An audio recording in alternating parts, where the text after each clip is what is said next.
Hey guys, welcome back to our channel. I'm Emma and today I am in sunny Shoreditch in London.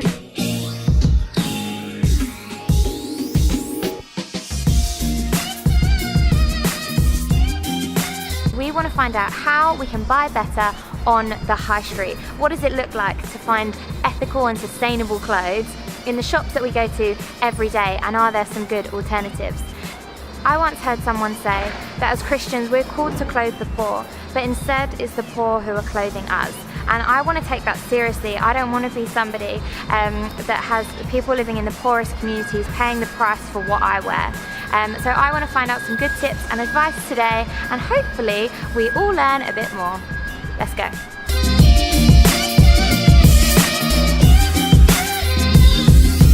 I have found Chris. Hi. And Chris, why don't you just start by telling us a bit about what you do?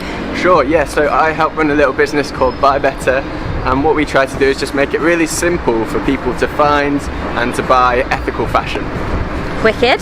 So today what we want to do is find out where we can shop ethically on the high street, some sustainable alternatives. So you're the perfect person to give us some good tips and advice. For sure, let's do it. Great, so we're here on the high street, and I firstly just want to point out labels to you. So labels on clothes can be quite confusing, so I'm just going to give you 3 quick tips. Firstly, don't be fooled by where it's made. That can be taken out of context and can be actually different to where the majority of the garment is made. So don't pay too much attention to where it's made. Secondly, look at materials. If you're trying to avoid plastics, then you might want to avoid some polyesters and go for more organic cottons and things like that. And thirdly, look for certifications. And there's a link down below for some certifications you should look out for. And these are things like fair trade and fair wear. Let's head inside.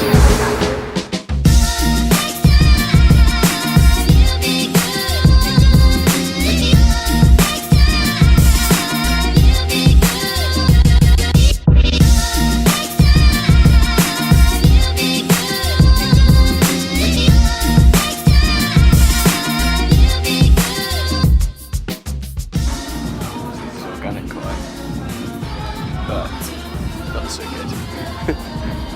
Made in Bangladesh. Unfortunately in Bangladesh standards aren't always great, so although it's organic cotton, we don't quite know what the standards for the workers are going to be like there. So good and bad. That was okay, but there were a few red flags. Yeah, for sure. So there's a few things that we saw that were really good, like the organic cotton. That was fantastic from one brand in there. But having said that, there are a few plastic products in there that we want to avoid, and there's a few countries of origin that we kind of want to think about as well, in terms of, are the working standards there going to be as good as we want them to be? Shopping on the high street would be what we call fast fashion. What is fast fashion?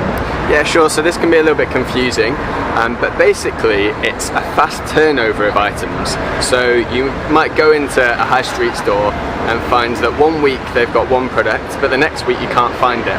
And that's because they're constantly buying new products, making new products, selling new products. What that does to the consumer, to us, is make us want to buy more and more and more to keep up to date with the styles that are coming out every week, because that just means that there's a greater demand on workers, there's a greater demand on our environment, and there's a greater demand on animals, and often animal products are used.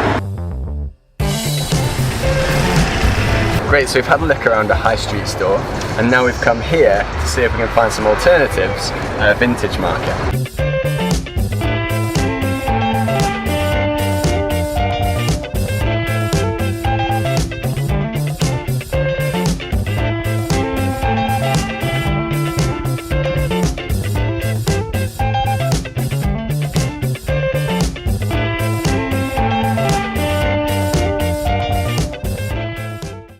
So vintage fashion can be a great place to grab some inspiration of how you can upcycle things that you already have, or things that you find elsewhere. Like this jacket. Or finding some similar shirts to what we found in a high street store, but for much cheaper.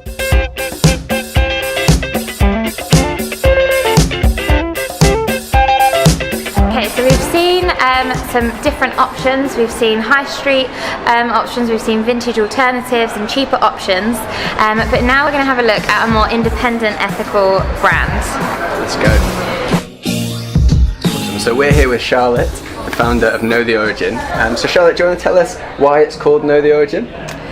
So we started Know The Origin about 18 months ago after studying at London College of Fashion and buying and merchandising.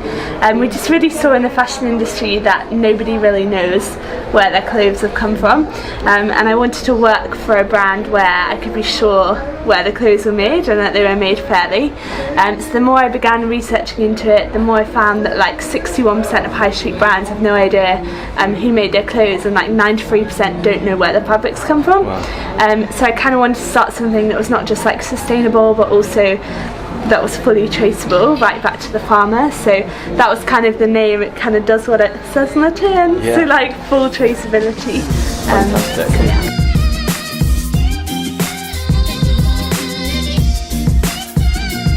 So my two top tips for shopping more sustainably is to buy less but buy it well. So often we buy things because we're going out or we, want something new, but actually thinking about, are we going to wear this 30 times? Is this something that is going to last? I think if you literally Google any item of clothing with sustainability after it, like into Google, you'll find options for things. They are out there. It is hard to find, but actually it's really worth doing the research, because often, whatever we put our money and our time into grows. So if we're investing into these small ethical brands, actually one day they won't be small and they'll be like high street alternatives. So yeah, I would say use your money wisely. And there's some barriers that you might find to shopping from independent ethical stores, and these might be things like price. It can be a little bit more expensive, but there might also be things like complexity. It can be quite confusing. You come across labels like fair trade, words like sustainable and ethical, and what does it actually mean? What does it all mean? And what should you be prioritising? Should you be trying to cut your plastic, trying to be animal friendly, trying to be environmentally friendly, trying to support workers? It's really hard. But I think the important point here is that it's baby steps. Yeah. Let's try and take steps towards a more ethical purchasing, and if that's, you want to focus on one issue and just really do some good in that issue, then that's great, that's fantastic. Awesome.